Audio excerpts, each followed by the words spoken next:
નમસ્તે વિદ્યાર્થી મિત્રો. મારો એવું માનવું છે કે તમે મજામાં હશો અને ભણવામાં તમે મોટિવેટ થઈ ને તમે ભણવાનું શરૂ કરી દીધું હશે. 10મા ધોરણમાં ખૂબ તમને લાંબુ વેકેશન મળ્યું છે. હવે 11મા ધોરણમાં ફરીથી સિરિયસ થઈ જજો. બરાબર છે. હવે પાછલા 2 વિડીયોમાં મેં તમને 3 અલગ અલગ ટોપિક વિશે સમજાવ્યું હતું.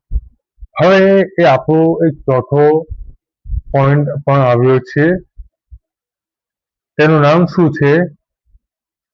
હિસાબી પદ્ધતિની મર્યાદાઓ. શું છે પોઈન્ટનું નામ? હિસાબી પદ્ધતિની મર્યાદાઓ. તેમાં 5 કે 6 પોઈન્ટ છે. એટલું બધું કંઈ અઘરું પણ નથી ને કંઈ વધુ સમજવાનું પણ નથી. બસ તમે એક વખત વાંચી લેજો અને વિડીયો જોઈ લેજો તો તમારો કોન્સેપ્ટ ક્લિયર થઈ જશે. બરાબર છે. આ કંઈ ઇમ્પોર્ટન્ટ નથી. હું તમને ફરીથી કહી દઉં છું, એટલું બધું ઇમ્પોર્ટન્ટ નથી એટલે વધારે આપણે ચર્ચા નહીં કરીએ. મારો બસ એક જ વાત છે, જે મહત્વનું હશે એ હું તમને વારે ઘડીએ કહીશ, પુનરાવર્તિત કરીશ, પણ જે વસ્તુ ઇમ્પોર્ટન્ટ નહીં હોય તે આપણે વધારે ડીપમાં જઈશું નહીં. ફક્ત સમજ માટે આપણે સમજી લેવાનું, વધારે એમાં ઊંડું ઉતરીશું નહીં. બરાબર છે. ચલો આપણે આગળનો પોઈન્ટ લઈએ. પહેલો પોઈન્ટ શું છે? બિન નાણાકીય વ્યવહારો. હિસાબોમાં એવા વ્યવહારો નોંધવામાં આવે છે જેનું નાણાંમાં મૂલ્ય આંકી શકાય. હવે કેવી રીતે? દાખલા તરીકે માલની ખરીદી વેચાણ, મિલકતની ખરીદી વેચાણ વગેરે. ધંધામાં કામ કરતા કર્મચારીઓની પ્રમાણિકતા, વફાદારી, નિષ્ઠા જેવા ગુણોનો ધંધામાં વિકાસમાં મહત્વની ભૂમિકા ભજવે છે. આ વિગતોના ધંધામાં હિસાબોમાં સમાવેશ કરવામાં આવતા નથી. બસ આ વાંચી જ લેવાનું છે, વધારે એમાં કોઈ સમજવાની જરૂર નથી.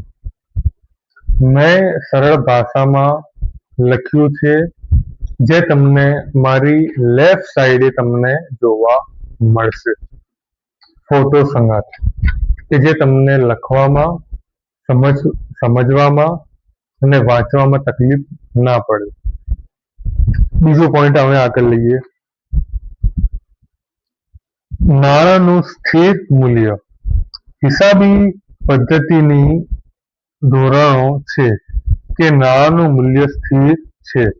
દાખલા તરીકે 5 વર્ષ અગાઉ 50,000માં આવેલ મિલકતની પુનર્સ્થાપના કરી હોય તો ફુગાવાના કારણે નવી આ જ પ્રકારની મિલકત 50,000 કરતાં વધુ રકમમાં ખરીદી શકાશે.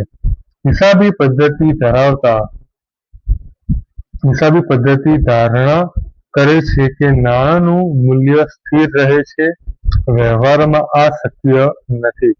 નાણાંનું સ્થિર મૂલ્યની ધારણા એ હિસાબી પદ્ધતિની મર્યાદા ગણી શકાય. ત્રીજો પોઈન્ટ, ઐતિહાસિક વ્યવહારો બનાવો. હિસાબી પદ્ધતિમાં જે વ્યવહારો બનાવો થઈ ગયા હોય તેની જ નોંધ કરવામાં આવે છે. તેમાં થયેલ ભૂલોને સુધારી શકાતી નથી, પણ આ વિગતોનો ઉપયોગ ભવિષ્યમાં લેનારા નિર્ણયો માટે ઉપયોગી બને છે. હવે એમાં કોઈ સમજવા જેવું છે કે વાંચીને પણ આપણને સમજ પડી જાય? બસ તમે એટલું ધ્યાન રાખો કે હવે તમે 1 થી 10માં નથી, હવે તમે 11મા ધોરણમાં આવ્યા વધારે તમને સમજવાની પણ જરૂર નથી. તમારી સમજ શક્તિ હવે ખૂબ સારી થઈ ગઈ હશે. બરાબર વિદ્યાર્થીઓ, બસ મારી વિડીયોને તમે રેગ્યુલર જોતા રહો, વારંવાર જોતા રહો. જો તમને ના સમજ પડે તો કોમેન્ટમાં લખજો, હું તમને રિપ્લાય ચોક્કસથી આપીશ. પણ કરતા રહેજો, ભૂલ પડે પૂછતા રહેજો. મને નહીં પણ તમારા શિક્ષકને પણ પૂછતા રહેજો, કેમ કે મહત્વની વાત હું તમને કહી રહ્યો છું કે તમારે 11મું ધોરણ એ પહેલો ધોરણ તરીકેનો છે. સમજો મારી વાતને. હું કેમ વારે ઘણીએ કહું છું કે તમે હવે કોમર્સમાં છો, કે જે તમારા વિષય કરતા અલગ છે. તમે જે ફિલ્ડ તમે રાખી છે તે બધા કરતા હટને છે, સમજી લો. હવે બીજો પોઈન્ટ,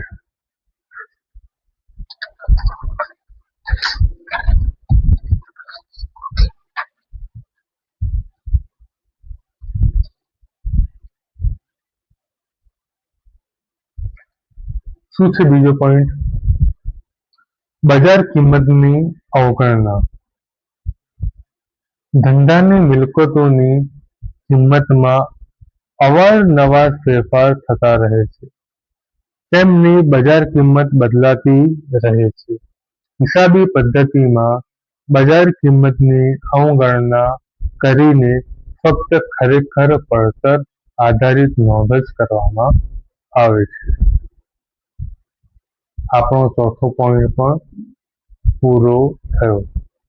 પાંચમો પોઈન્ટ જોઈએ, અંદાજાનો ઉપયોગ. હિસાબી પદ્ધતિમાં શંકમત, લેણા અનામત જેવી બાબતોની અંદાજિત ગણતરી કરવામાં આવે છે. જો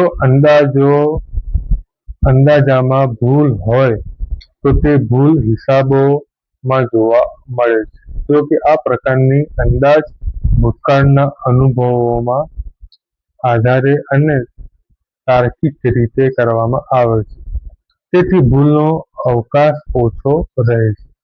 આપણે પોઈન્ટ નંબર 3માં સમજી ગયા કે ભૂતકાળની શું છે જોઈ લઈએ. ઐતિહાસિક વ્યવહારો બનાવો. શું છે ઐતિહાસિક વ્યવહારો? જે ભૂતકાળની આપણે જે નિર્ણયો લીધા છે તે બરાબર છે કે નથી, તે 5મા પોઈન્ટમાં આપણે સમાવેશ થઈ જાય, કેમ કે બંને એકબીજાના કોન્ટ્રાક્ટમાં છે. શું છે? કોન્ટ્રાક્ટ. છઠ્ઠું, બેવડા ધોરણો. હિસાબોના બે અગત્યના અંગોના નફા નુકસાન ખાતું અને પાકા સરવૈયાનો સમાવેશ કરવામાં આવે છે. નફા નુકસાન ખાતું ચાલુ કિંમતે તૈયાર કરવામાં આવે છે, જ્યારે પાકા સરવૈયાની વિગતો જૂની કિંમતે દર્શાવવામાં આવે છે. આ પ્રકારની વિગત અહીં જોવા મળે છે. ખાસ બેવડા ધોરણો શું છે? હિસાબોમાં બે અગત્યના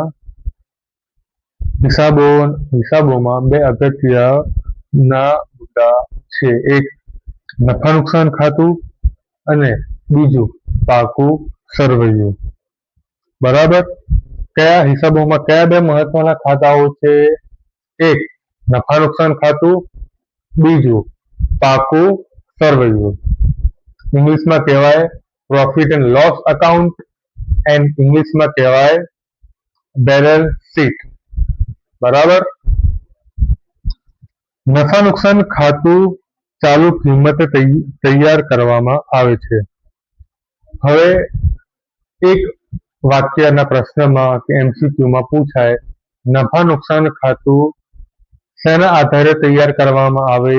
તો આપણે જવાબ શું આવે? ચાલુ કિંમતે. લખી લેજો વિદ્યાર્થી મિત્રો. ખાસ નફા નુકસાન ખાતું હર હંમેશા ચાલુ કિંમતના આધારે લખવામાં આવે. બીજું, જ્યારે પાકા સરવૈયાની વિગતો જૂની કિંમતે દર્શાવવામાં આવે. આ પણ ખાસ, પાકા સરવૈયામાં કઈ કિંમતો નોંધવામાં આવે તો જૂના વ્યવહારોની કિંમતે. શું આવે? જૂના કિંમતે. નફા નુકસાન ખાતામાં શું? કે જે ચાલતી હોય ચાલુ કિંમતે, અને પાકા સરવૈયામાં શું? જૂની કિંમતે. બરાબર. આપણે હિસાબી પદ્ધતિના મર્યાદાઓના પોઈન્ટ પૂરા કર્યા. હવે શું આવે છે આગળનો પોઈન્ટ? હિસાબી પદ્ધતિ ધંધાની ભાષા તરીકે. ચલો જોઈ લઈએ. હિસાબી પદ્ધતિને ધંધાની ભાષા તરીકે ઓળખવામાં આવે છે. હિસાબી પદ્ધતિ દ્વારા ધંધાના વ્યવહારોની માહિતી આપવામાં આવે છે. ભાષા દ્વારા લખીને, બોલીને, વિશ્લેષણ કરીને, અર્થઘટન કરીને કોઈક બાબત અન્ય વ્યક્તિને જણાવવામાં આવે છે કે સમજવામાં આવે છે. આ જ બાબત હિસાબી પદ્ધતિ દ્વારા સંબંધિત પક્ષકારોને ધંધાની પ્રવૃત્તિઓ અંગેની કે પરિણામો અંગેની નાણાકીય જાણકારી આપવામાં આવે છે. ભાષાનો ઉપયોગ તેના પૂર્વ નિર્ધારિત નિયમોના આધારે થાય છે. જેમ હિસાબી પદ્ધતિનો ઉપયોગ પણ તેના નિયમોના આધારે થાય છે. ભાષામાં પરિવર્તનશીલતાનો ગુણ રહેલો છે, એટલે તેમાં સમય આધારિત પરિવર્તનના સમાવેશ થાય છે. હિસાબી પદ્ધતિમાં પણ સમય આધારિત પરિવર્તનોનો સમાવેશ કરવામાં આવે છે. આપણે હિસાબી પદ્ધતિની ભાષા પણ સમજી ગયા. હવે આગળનું પોઈન્ટ. નવો પોઈન્ટ શું છે? હિસાબી પદ્ધતિની ગુણાત્મક લક્ષણો. એમાં શું છે? વિશ્વાસપાત્રતા. પહેલો પોઈન્ટ કયો છે? વિશ્વાસપાત્રતા. હિસાબી માહિતીનું પ્રથમ ગુણાત્મક લક્ષણ વિશ્વાસપાત્રતા છે. તૈયાર થયેલ માહિતી સંપૂર્ણપણે વાસ્તવિક ચિત્ર રજૂ કરે છે તેવો વિશ્વાસ માહિતીનો ઉપયોગ કરનારાઓને હોય છે. માહિતીનો ઉપયોગ કરનારાઓનો વિશ્વાસ ટકાવી રાખવાનું કામ માહિતી તૈયાર કરાવનારાઓનું હોય છે. રજૂ કરવામાં આવેલ માહિતીનો ઉપયોગ સંપૂર્ણપણે ભૂલરહિત હોવો જોઈએ. જેમાં હિસાબનીશ કે અન્ય પક્ષકારના કોઈ પણ અંગત અભિપ્રાયોનો સમાવેશ થાય નહીં. નિયમો અને સિદ્ધાંતોનું સંપૂર્ણપણે પાલન કરેલ હોવું જોઈએ. માહિતી આપોઆપ વિશ્વાસપૂર્ણ રજૂઆત કરશે. બરાબર. આ શું છે? વિશ્વાસપાત્રતા. આપણે પાકું સરવૈયું, નફા નુકસાન ખાતું કે અન્ય કોઈ ખાતું આપણે બનાવીએ, એમાં ભૂલ ના થવી જોઈએ. માહિતી આપનાર એ ખૂબ સચોટતાથી તેણે પાકું સરવૈયું, નફા નુકસાન ખાતું કે વગેરે કોઈ પણ ખાતું બનાવ્યું હોય તો તે ચોક્કસ હોવું જોઈએ. તે માહિતી સાચી હોવી જોઈએ. કેમ કે ઘણા બધા લોકો તેનાથી આકર્ષિત થઈ ધંધામાં રોકાણ કરે છે. કોઈ પણ અધરહિત વ્યક્તિને પણ આ માહિતી સચોટ આપવી જોઈએ. બરાબર. હવે આગળનો પોઈન્ટ. સુસંગતપણું. બીજો પોઈન્ટ શું છે? સુસંગતપણું. રજૂ કરવામાં આવેલ માહિતી ઉપયોગકર્તાની જરૂરિયાતોમાં પૂર્ણ કરે અથવા પૂર્ણ કરવા સક્ષમ હોય તે માહિતીને સુસંગત માહિતી કહેવામાં આવે છે. સુસંગતપણું એટલે શું? કે જે માહિતી લેનાર છે તેને સમજ પડવી જોઈએ, તેને સંપૂર્ણ માહિતી આપવી જોઈએ. તેને શું કહેવાય? સુસંગતપણું. સુસંગતપણું એવું લક્ષણ છે કે જે ઉપયોગકર્તાએ પોતાના માહિતી આધારિત નિર્ણય લેવામાં મદદ કરે છે. હિસાબી પદ્ધતિ દ્વારા તૈયાર થયેલ માહિતી કે રજૂ કરવામાં આવેલ માહિતી એવા પ્રકારની હોવી જોઈએ કે જે રોકાણકારો અથવા માહિતી આધારે નક્કી કરી શકે કે તેના ભૂતકાળના નિર્ણયો બરાબર હતા કે નહીં, વર્તમાનના નિર્ણયો બરાબર છે કે નહીં, કે ભવિષ્યના નિર્ણય બરાબર છે કે નથી. શું છે પોઈન્ટ?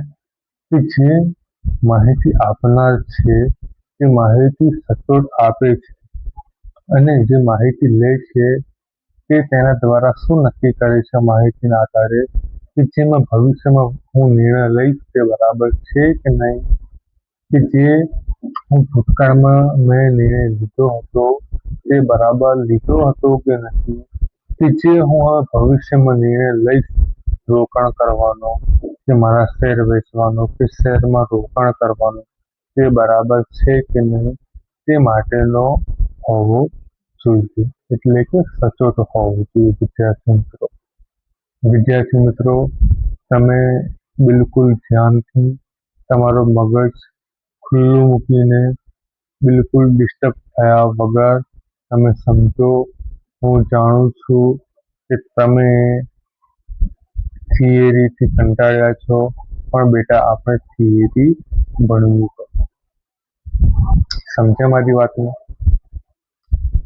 એ 2 ચેપ્ટર એવા છે કે જેમાં તમને કંટાળો આવશે, પણ પછી આપણો દાખલો ખૂબ સરસ રીતથી આપણે સોલ્વ કરીશું. જેમાં આપણે ભલે વિડીયો લાંબો હોય તેની કોઈ ચિંતા નહીં, પણ તમને સમજ પડશે. તમારે એક વખત જોઈને તમારો કોન્સેપ્ટ ક્લિયર થઈ જશે એવું હું તમને ભણાવીશ. તેની ચિંતા ના કરતા, પણ 2 પાઠ તમે મારા માટે જરા સમજીને ભણી લો, કેમ કે એમાંથી 12 કે 16 માર્ક્સનું તમારો થિયરી પૂછાશે. એના માટે આપણા 12 માર્ક્સ કંઈ પણ વ્યર્થ ના થવા જોઈએ. અને આ જ 12 માર્ક્સ 12મા ધોરણમાં 6 માર્ક્સ તરીકે આપણા રહેશે. તેના માટે આપણું 12મું ક્લિયર હશે, 11મું ક્લિયર હશે તો આપણે 12મામાં પણ ખૂબ સરળ રહેશે. બરાબર. હવે ત્રીજો પોઈન્ટ શું છે તે જોઈ લઈએ. સમજ ક્ષમતા. હવે તમને આ ત્રીજો પોઈન્ટ વાંચીને જ ખબર પડે છે કે એમાં શું કહેવા માંગે છે, તો પણ આપણે ઉપરથી વાંચી લઈએ. સુસંગતતા ઉપરાંત રજૂ કરવામાં આવેલ માહિતીનો ઉપયોગ કરનાર દ્વારા સહેલાઈથી સમજી શકાય, તેનું યોગ્ય અર્થઘટન કરી શકાય તેવા પ્રકારની હોવી જોઈએ. સમજ ક્ષમતા એટલે આપવામાં આવેલ માહિતીનો ઉપયોગનો અર્થ સ્પષ્ટ થવો જોઈએ. જો કે માહિતીનો ઉપયોગ કરનાર પાસે ધંધાકીય આર્થિક પ્રવૃત્તિઓને અને હિસાબો બાબતોના પ્રારંભિક જ્ઞાન અંગે અપેક્ષા રાખવામાં આવે છે. હિસાબી પદ્ધતિના પોતાના પારિભાષિક શબ્દો છે, નિયમો છે, સિદ્ધાંતો છે તે અંગેની અમુક જાણકારી જો ઉપયોગકર્તા પાસે ન હોય તો તે રજૂ કરેલ માહિતી સહેલાઈથી સમજી શકાતી નથી.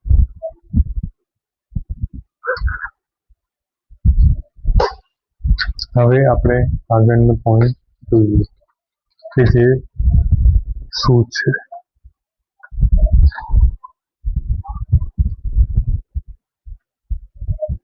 હિસાબી માહિતીના ઉપયોગકર્તાઓ અને તેમની જરૂરિયાત. હવે હિસાબી પદ્ધતિ કોના માટે ઉપયોગી છે? તો એક શેર હોલ્ડર્સ કે જે ઓલરેડી વર્તમાનમાં ઇન્વેસ્ટ કરી ચૂક્યા છે કે જે શેર ધારક છે. બીજું સંભવિત શેર હોલ્ડરો કે જે ભવિષ્યમાં કંપનીમાં નિવેશ કરશે. લેણદારો. ચોથું કોણ છે? કર્મચારીઓ. પાંચમા કોણ છે? નિયમનકારી સંસ્થાઓ. બરાબર. હવે આપણે જોઈએ શેર હોલ્ડરો. હવે શેર હોલ્ડરોને વિશે શું લખ્યું છે તે આપણે જોઈએ.